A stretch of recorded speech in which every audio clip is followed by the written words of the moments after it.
Good afternoon, dear student. Myself, Mrs. Sneha Namdev, faculty at Pharmaceutics Department at Ravi Shankar College of Pharmacy. I am once again here with you sharing the method which is being employed for the determination of particle size by the sieving method. The equipment which is used for the determination of particle size distribution is the mechanical sieve shaker, and this is the setup of this mechanical sieve shaker. The mechanical sieve shaker generally consists of assembly of the sieves, and these sieves are generally arranged according to the increasing number of the sieve number. For example, the coarse sieve, that is the sieve number 10, is being arranged at the top, followed by the next sieve, that is sieve number 12, sieve number 30, sieve number 60, sieve number 100, and finally this is the collector.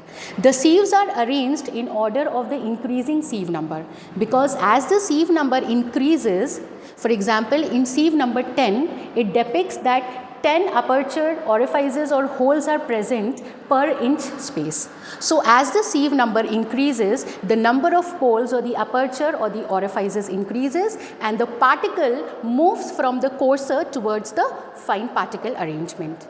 Now let me brief. This particular method is generally employed for determination of particle size in the range of 50 to 1500 micrometer. Now as we start with the method, first of all a weighed amount of sample, whether would it be 40 grams or 50 gram, is being put on the first starting sieve, that is the sieve number 10.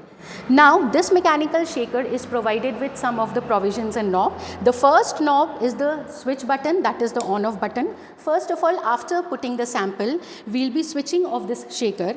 After switching off the shaker, we will be setting the time which is being provided here with the help of the knob. This knob generally guides the time, and this time, for a predetermined time, the shaker can be worked. Next is, this is the knob which has been provided in order to control the speed. Now the speed can be raised higher and the speed can be raised low. According to our requirement, the speed of this shaker can be adjusted, but taking idle conditions into considerations, we have to set the speed to an ambient conditions. Now as the speed is set up, we will be switching on and the operation of this mechanical shaker starts. Now as this mechanical shaker generally works on the principle of vibration, the vibrations which are being produced with the help of this shaker,